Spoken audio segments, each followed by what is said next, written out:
All right, you're welcome back from that short break. Here with me this evening to take a look at some of the interesting sporting gist that we have for you on this evening edition of the show is Kingsley Emmanuel.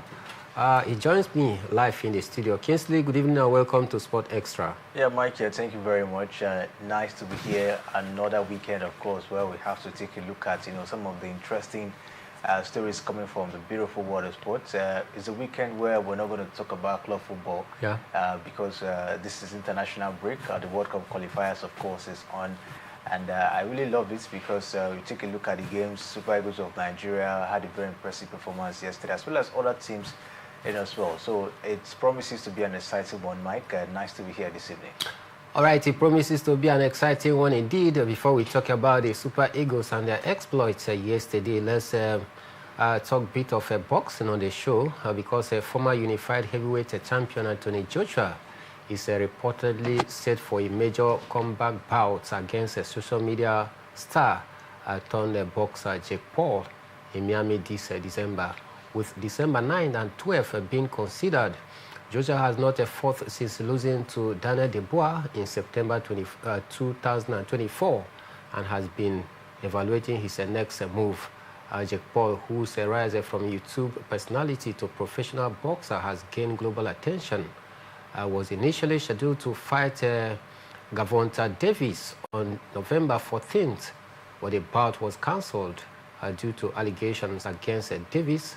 If finalized, Joshua versus Paul matchup will be a blockbuster event, pitting an experienced former champion against one of boxing's most polarizing and fast-rising figure in the person of Paul out there. So, Kingsley, Anthony Joshua, a lot of advice is here and there since he lost to Daniel Dubois for him to hang off his glove, but then the man is very adamant. He's still keen on making a big statement in the big stage before he retires. But taking up a YouTube turn boxer, is this the right kind of a fight I would expect of a former world champion?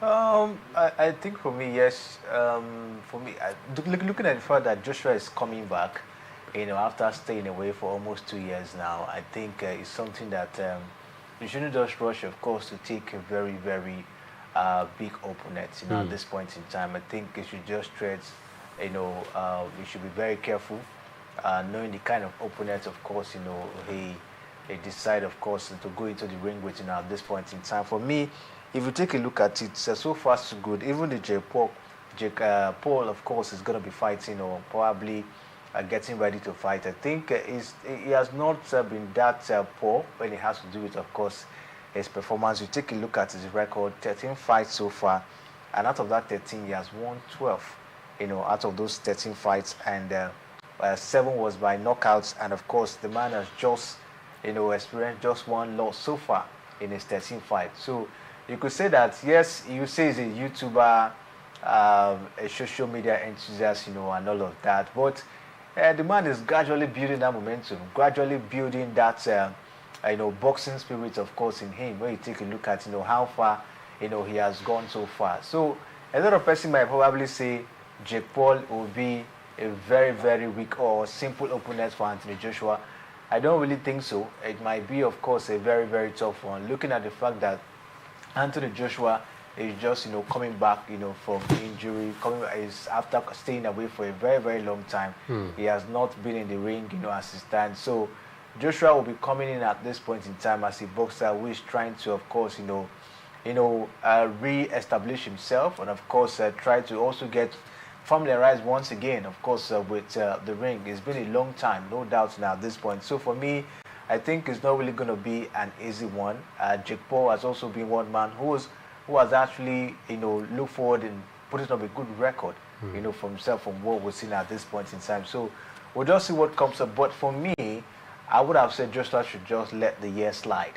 All right, get yourself ready. Do not maybe be in a hurry, of course, to bounce back, as a stand, and prepare yourself very well, of course, for next year. Though some person might see, some person might have the opinion that, okay, this, of course, is just a preparatory fight, trying to see how he can also energize himself, maybe heading down to the next year. Then down to next year, of course, for big one. But I feel he would have just let everything slide, get himself, ready, be fully healed, of course, of the injury, and of course, get into his training camp and see how he can get himself, better heading down to next year. A lot of persons are expecting a whole lot from Anthony Joshua, talking about this comeback. If we take a look at how things has been for the man, as he stands.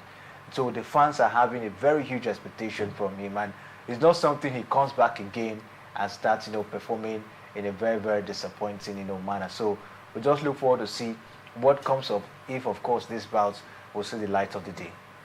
All right, let's see if this fight is going to see the light of the day. But then, still talking about Jake Paul, Kingsley, you take a look at his stats. He has kept almost a near record, perfect record rather, for himself. 13, winning 12 out of 13. That is near perfect record so far. Coming up against a man that is down, but not out yet. If Anthony Joshua gets to lose these fights, if it actually sees the light of the day come December, if Anthony Joshua gets to lose this fight, will it really mean anything negative to his career, or you think it is already done and dusted? There's nothing for him to, be afraid again. Hence, he's down already. It's very disappointing, Mike. You're away from the sports, you came back and you're beaten again. Then it shows you have nothing anymore to offer to the world of boxing. Yes, that's the thing. It shows you have nothing to offer. We thought maybe staying away from the sports, you are trying to see how you can improve, yourself. Okay, maybe try to see how you can get healed of the injury, and all of that, and see how to bounce back strongly. But you come again, and a boxer like Jake Paul is nowhere to be compared when it has to do with Anthony Joshua. True. Anthony Joshua is a man who has fought about 32 fights. Yes. Jake Paul just 13. Out of 32, he has won 28. All right, 25 by knockout. 4 losses so far. Jake Paul just 13 fights. What are we saying? Losing against Jake Paul, then you should tell that I will fully say you should just go and retire. He has made the money in boxing. Maybe go, invest the money in something else and live your life, because the energy is not there anymore. All right. If you take a look at Joshua's outing previously, you see that energy is not there. That firepower is not there. Joshua punches used to be very fast, but the man is now being slow, in the ring. And that's what the fans have been complaining about. That's why he has not been able to live up to expectation. So if he comes back and is being beaten once again by Jake Paul, I see, Mike, that is, of course, going to be a very, very huge disappointing one. And that is not what, of course, I really want to see at this point, for Anthony Joshua. I expect him coming back, and be able to take boxing to another level. Maybe possibly after 2, 3, 4 fights, being successful, maybe you should look forward to a trilogy with Alexander Usyk and see how, of course, maybe he can use that one to redeem himself, more in boxing at this point in time. But if he's being beaten by Jake Paul, I think that will be the height of it. He should just, wave boxing goodbye. All right, we'll see how this one pans out. If this deal sees the light of the day, like I said earlier in December, then we're going to see, Jake Paul and AJ, that is Anthony Joshua, lock horns against each other, and then wait to see who gets to win that very one. But then it's going to be very, very detrimental in the career of Anthony Joshua if he gets to lose that one. If the if the fight sees the light of the day, and it's going to further, raise the standard and the reputation of Jake Paul as one of the fast rising, boxers. If he gets to beat Anthony Joshua, it's going to be a very big uhuru for this man. But then, till then, we'll wait to see. Still talking about boxing on the show, we can tell that British Nigerian heavyweight rising star Moses Ituema has officially secured WBA World title shots in 2026 after the association confirmed his status as mandatory challenger. He will face the winner of the December 12th fight between Kubrat Pulev, who holds the WBA regular champion, and Murat Kassiv or Pulev in the event of any draw. WBA also approved Ituema to take on an optional fight against Jamal Franklin on January 24th, 2026 in Manchester. Negotiation for the title fight will run from January 25th to February 9, 2026, after which a pause bid will be ordered if no deal is reached, with earnings split 50-50 in that particular one. For Ituema, another rising star in Nigerian heritage, is rising so fast. In fact, this season, he was just a few days ago, he was named the 2025 Sportsman of the Year by the British government. And take a look at the way he's going. This man, he has a lot to offer. Come 2026, a lot of cards is under his bag.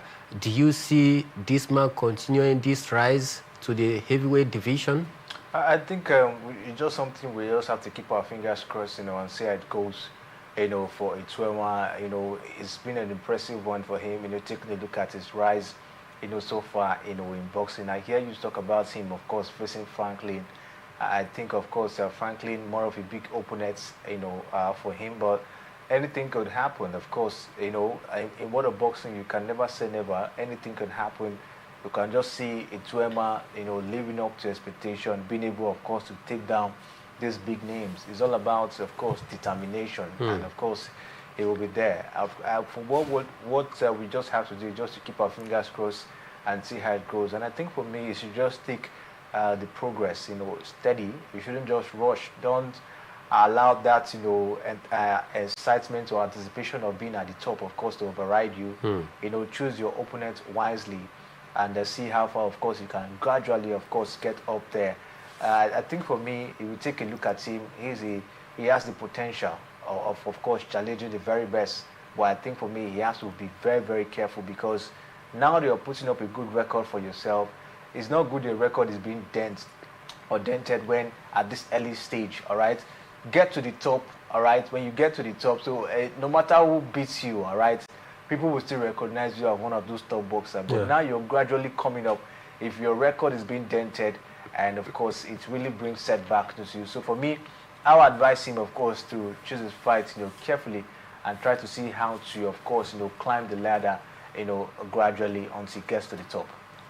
All right, choose your fight carefully, but gradually you can rise to the top, not rushing until you get to the top, because it could, of course, set a very big setback if you want to rush to the top without following the appropriate route. We see how it goes, but then let's talk NBA, because there were some games that came our way early hours of this morning, because Phoenix Suns Devin Booker and Dillon Brooks combined for 65 points as the Suns became the latest NBA team to beat up the injury-hit Indiana Pacers on Thursday, romping to 133-98 victory. Indiana, who fell to Oklahoma City Thunders in the last season's NBA Finals, continue to struggle with a team of injuries, in addition to the ruptured Achilles tendon suffered by Tyrese Haliburton in the championship series last June. Haliburton is expected to miss the entire season, and the Pacers were also without injured Obi Toppin, Benedict Maturin, Quinton Jackson, and Cam Jones, as well as Ellen Cody Martin. Indiana have lost 6 straight games since their lone win of the season in November 1st at 1-11. They are tied for the worst record in the league with the Washington Wizards. Thursday's 35-point loss is their most lopsided of the season so far. So for Indiana Pacers, it's been a very terrible start to the season for them.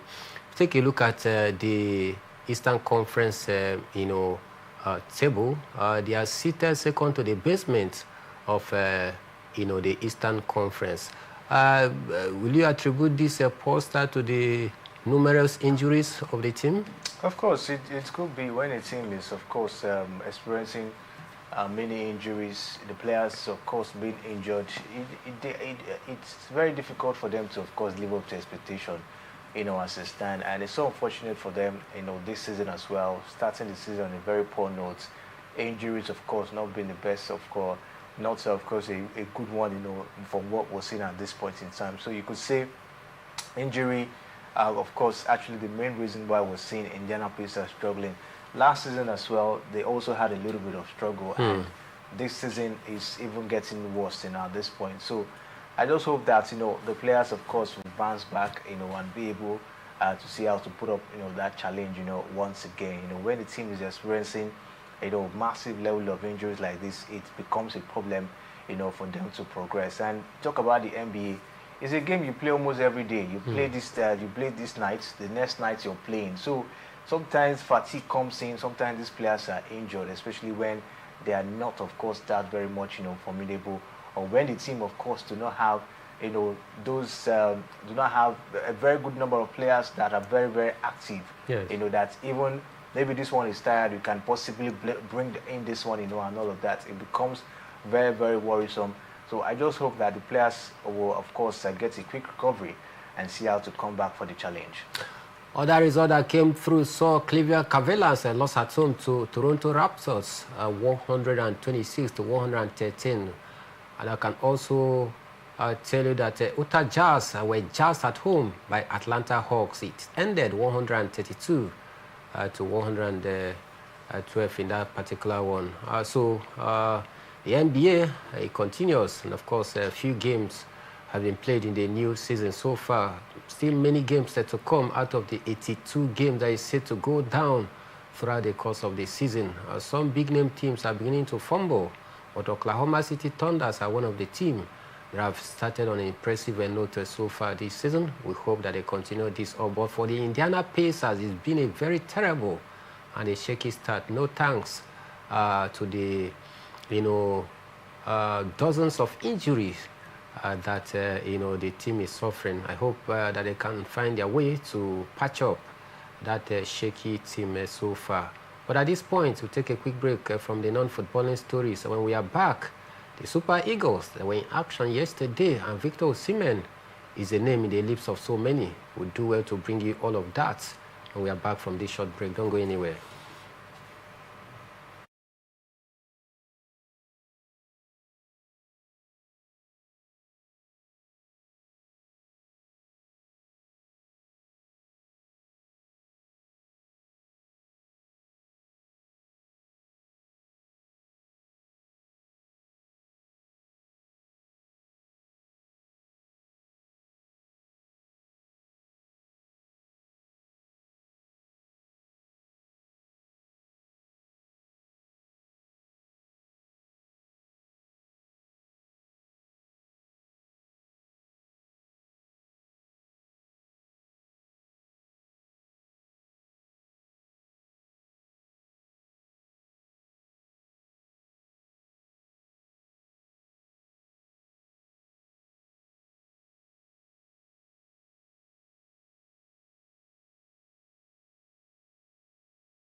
Welcome back from that short break. Let's dive straight to the world of football this evening, as the Nigerian Premier Football League has been ranked as the 74th strongest league in the world and 4th in Africa, according to the latest Opta Power ranking released in November 2025. Opta's assessment considers several factors, including the average rating of all teams in each league, the performance level of the top clubs, and the advanced supercomputer modeling that evaluates competitive depth across global football.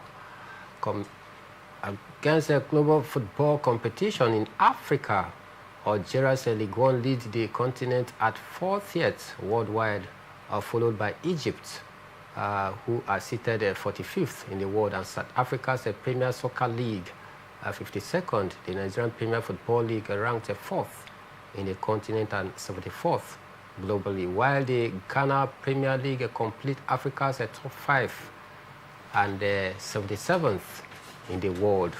On the global stage, the English Premier League continues to dominate as the strongest league, ahead of Spanish La Liga. The German Bundesliga rises to 3rd place, while the Italian Serie A sit in 4th, and French Ligue 1 complete the top 5. Notably, the Nigerian Premier Football League ranks above several well-established competitions, including the Iraq Premier League, Venezuela's Primera Division, Finnish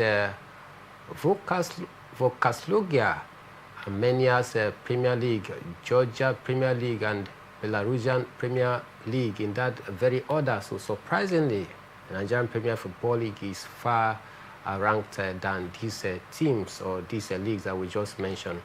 Kingsley, I know some are saying that this is just a supercomputer rating, that they might not just be true. But then, if you take a look at the rating, Nigeria Premier Football League is ranked 74th in the world and 4th in Africa. Is that justifiable, taking a look at the way our league is structured? 4th, you said 4th in the world? 4th in Africa and 74th in the world. You and I know that's not really true. 4th in Africa. Yeah. The MPFL. Yeah. And the 74th in the world. In the world. Mike, you and I know that's not really true. MPFL being ranked 4th, in Africa. And then you ask yourself, where will you rank the South African League? Where will you rank the Egyptian League, to say? Where will you rank the Moroccan League as well? The Algerian League. You talk about, the Tunisian League. These are leagues that, you always see teams, pop out in the CAF Champions League and the CAF Confederation Cup. You ask yourself, when was the last time the MPFL, of course, when was the last time you saw an MPFL team, maybe in the finals or probably the semi-final of the CAF Champions League? It's been very long. I think over 20 years, if I'm not mistaken, at this point in time. So you could take a look at that and say, how would the Nigerian Premier Football League be ranked 4th in Africa? I don't think it's close. I don't think it's close at this point in time. We're not that very close. I think, just like you mentioned, it is the supercomputer, might not really, of course, get the indices or maybe the statistics of how these leagues are being run, the progress of the league, and all of that. So for me, I don't really think that is correct, MPFL being ranked 4th, at this point in time. But Mike, if you take a look at it, I think it's very disappointing that even when the supercomputer want to rate the MPFL very high, we here that really knows the league find it difficult to believe that, our league is even 4th in that order. The reason why I'm smiling, Kingsley, is that it's very, very contradictory, taking a look at the realities on ground. All right, that the Nigerian Premier Football League is ranked 4th in Africa, whereas the highest ranked club side in the same Nigerian Premier Football League is 24th in Africa. All right, and we ranked 74th in the world, above some other established league, I tend to, get confused. That's not correct. That's why I said, the supercomputer possibly might not be exposed, to the way these leagues are being run, the statistics and all of that. I don't think the system, of course, is being exposed, to some of these things. And that's why probably, rank the league, in that particular position. Who knows if he's using, the current form of the Super Eagles? Maybe, you take a look at the calibers of players we have in the Super Eagles, to rank this particular one. But if you take a look at it, when you come down, you see that the Nigerian Premier Football League being ranked fourth. I think it's something that we really have to take a look at it, once again, if that is true, because you and I know that the league, of course, has been having some, setback, would not be that, fantastic when it has to do with, administration. And at this point in time, you talk about the league being on TV, it's been a very big issue, for some years now. So you take a look at it, the league has not really been that up to standard. A lot of things really have to be done. We don't have the video assistant referee, in the Nigerian Premier Football League.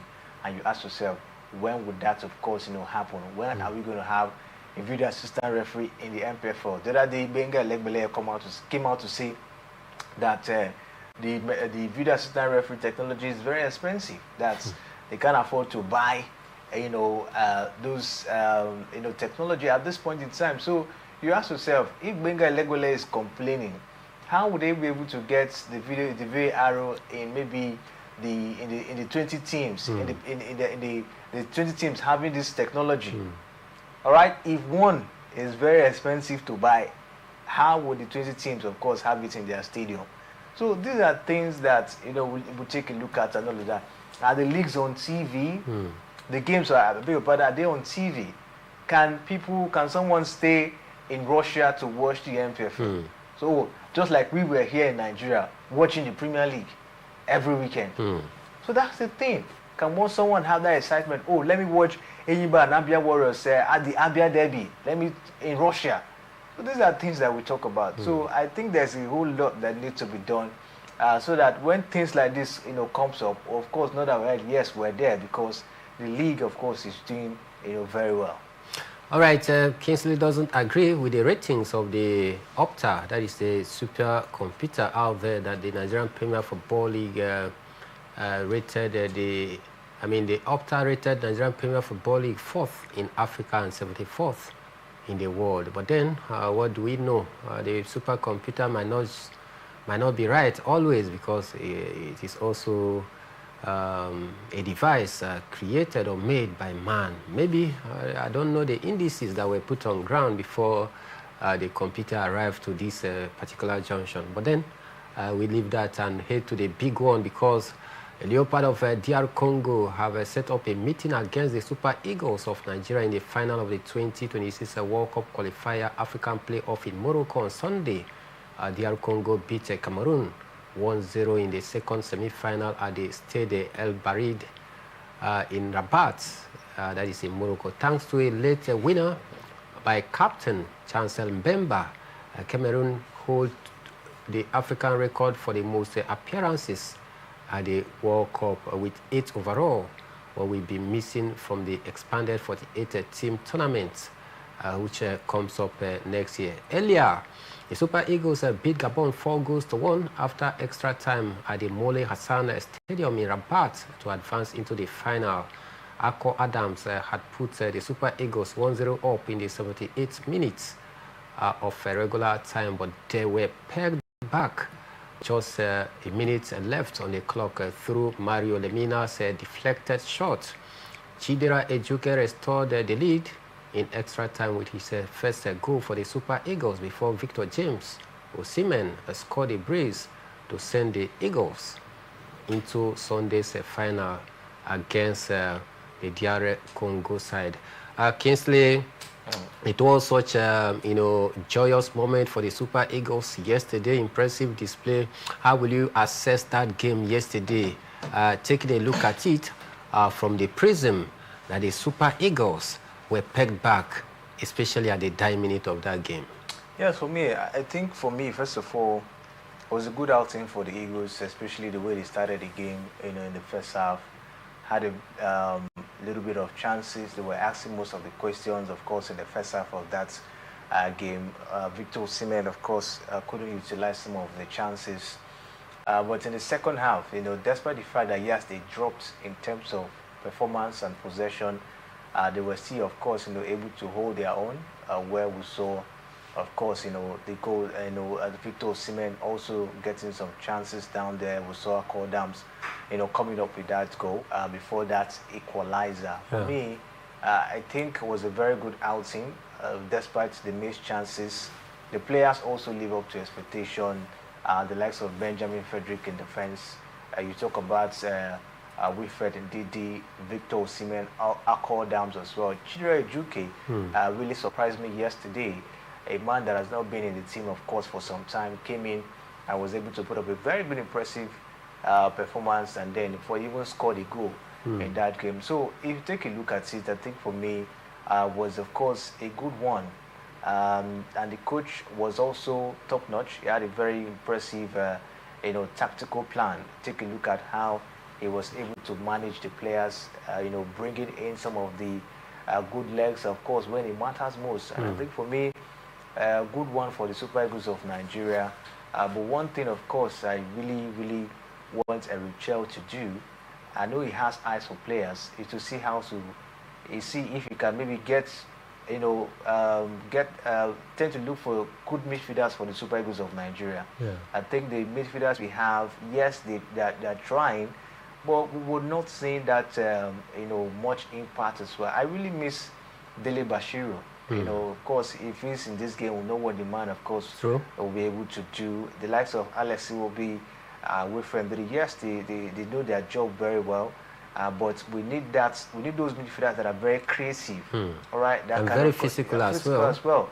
That can, of course, bring those passes that maybe could, get the for the strikers, especially Osimhen, of course, to get the goals. So for me, I think that's the area I really want Erichel to reinforce, going forward as a coach, of the team. But for yesterday's performance, for me, I was really, really, satisfied. Satisfaction on the side of Kingsley for yesterday's display by the Super Eagles. Meanwhile, the winners of the Continental Playoff Final will progress to a 6-team intercontinental qualifier, which will be held in Mexico by March 2026, and will determine the final two nations at the next year's World Cup in Canada, Mexico, and the United States of America. All right, the next game is one that we need to talk about, Kingsley, which comes up on Sunday between the Super Eagles and the DR Congo. With the 4-1 win of Gabon, will that be the spike that the Super Eagles need heading to the final game against DR Congo on Sunday? Yes, of course. I think that will be motivation for the boys, for the team as well, heading down to that encounter.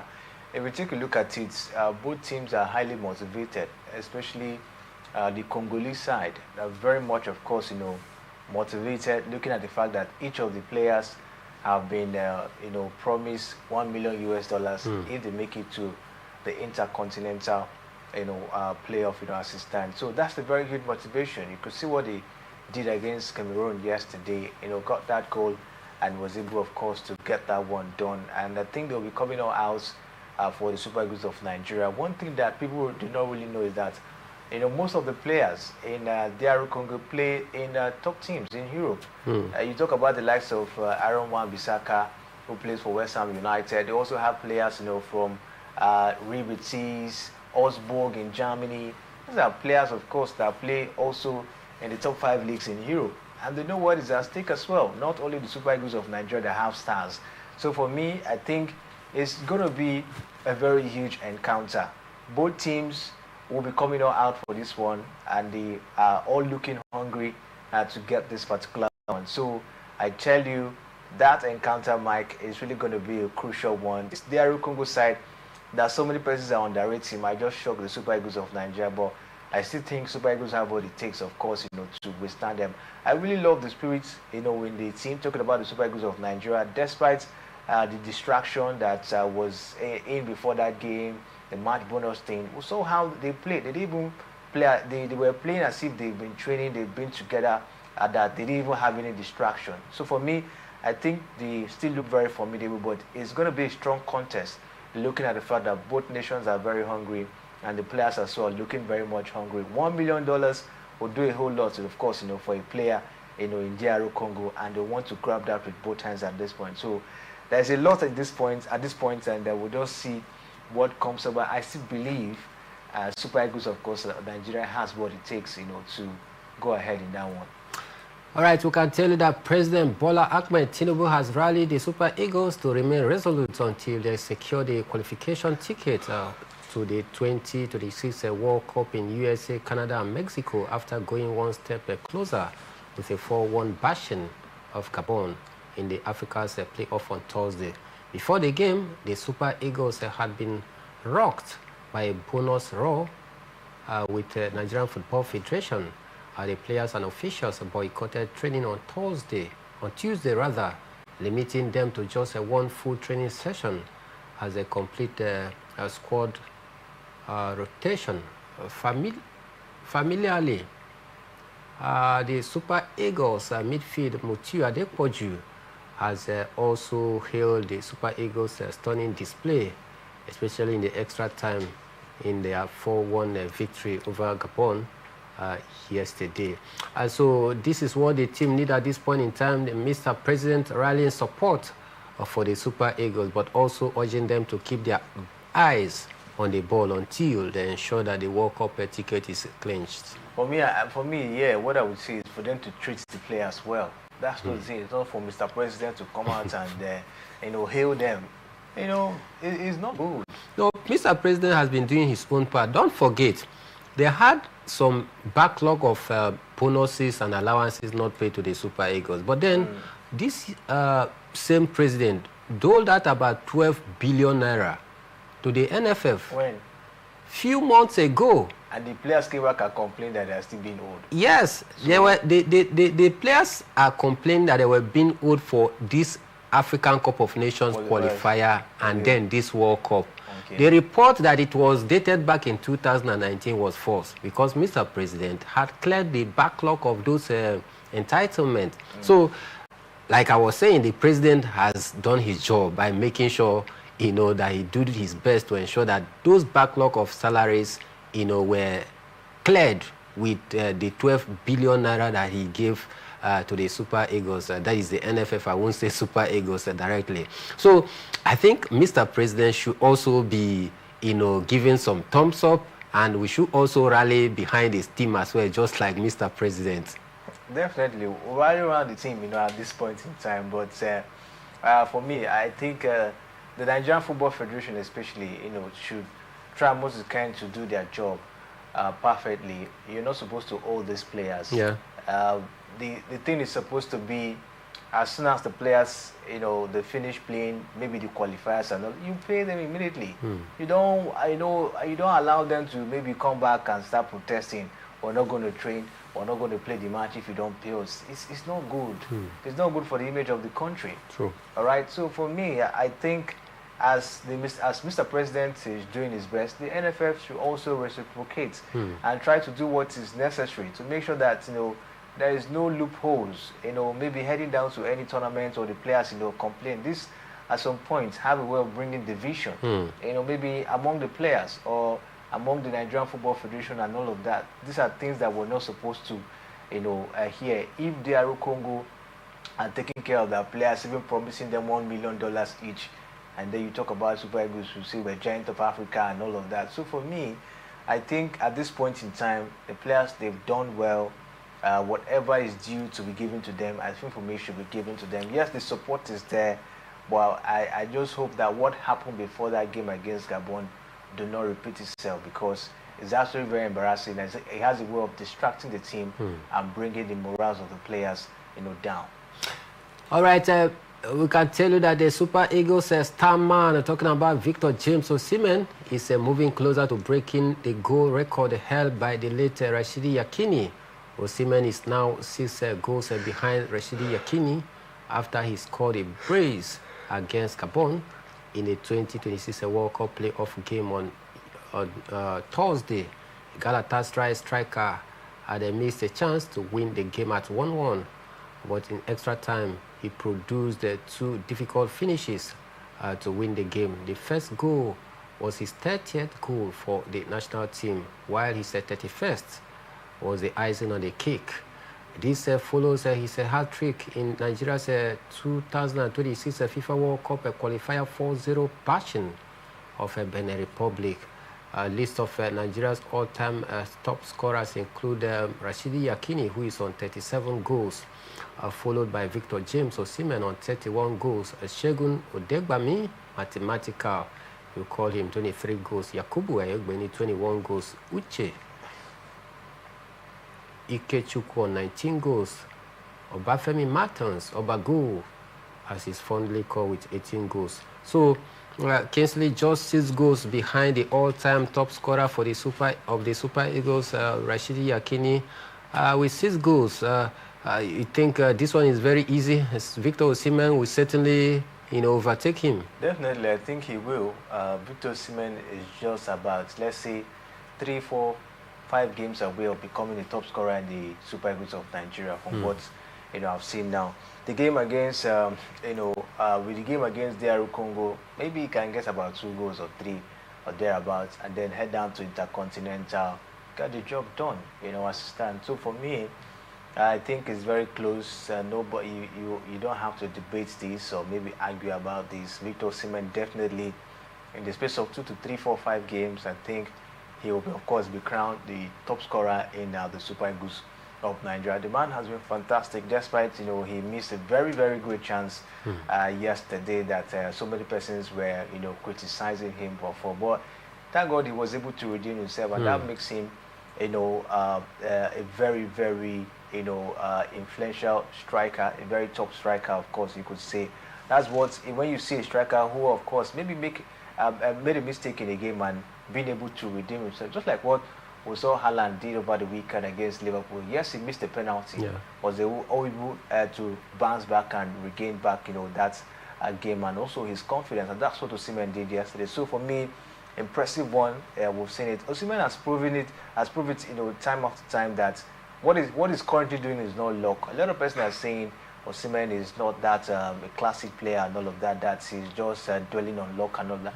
Osimhen has prove himself, over time. So it's not luck. The man is very hardworking, and hard work, of course, help him to get those goals. So we look forward to see what the future holds for him.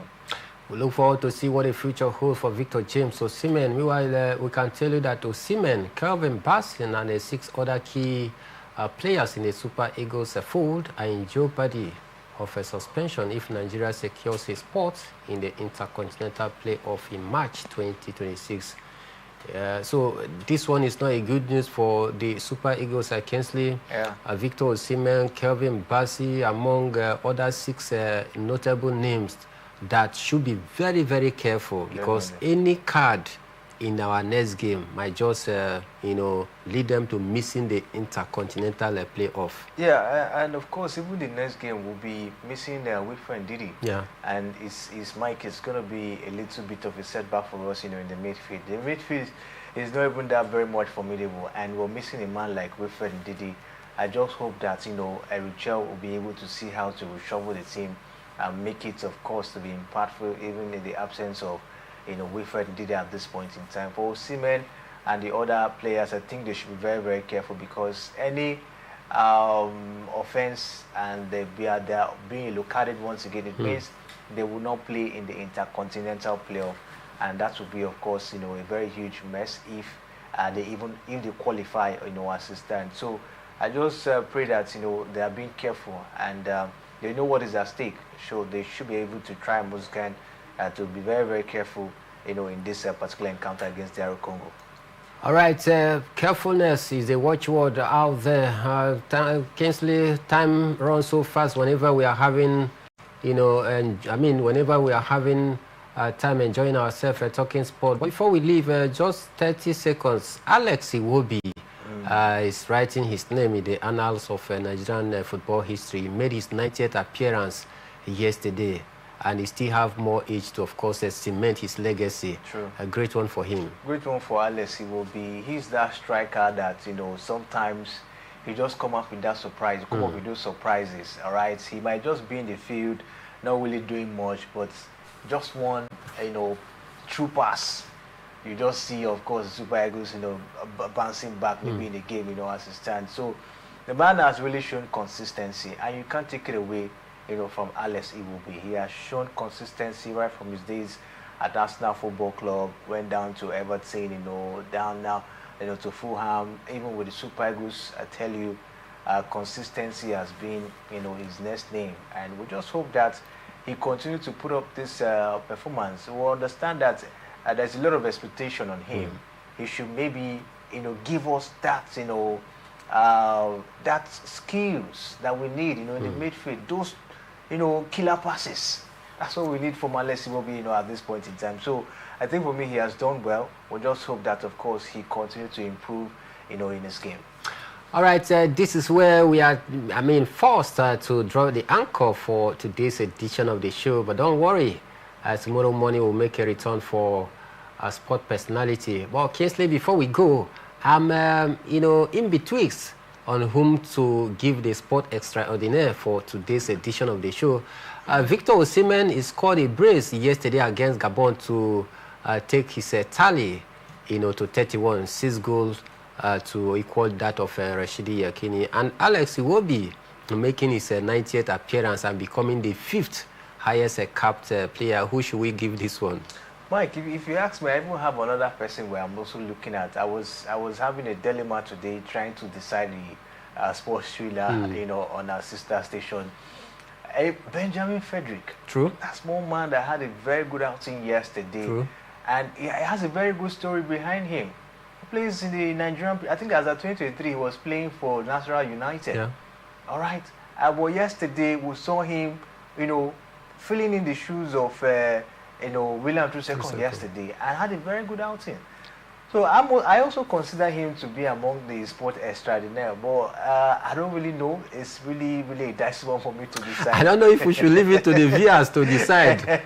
Benjamin, Frederick, Alex Iwobi making his 90th cap and 5th all-time, for the Super Eagles in the record right now. Victor Osimhen, who is just 6 goals away from equaling the record of Rashidi Yakini, who is now the highest scorer.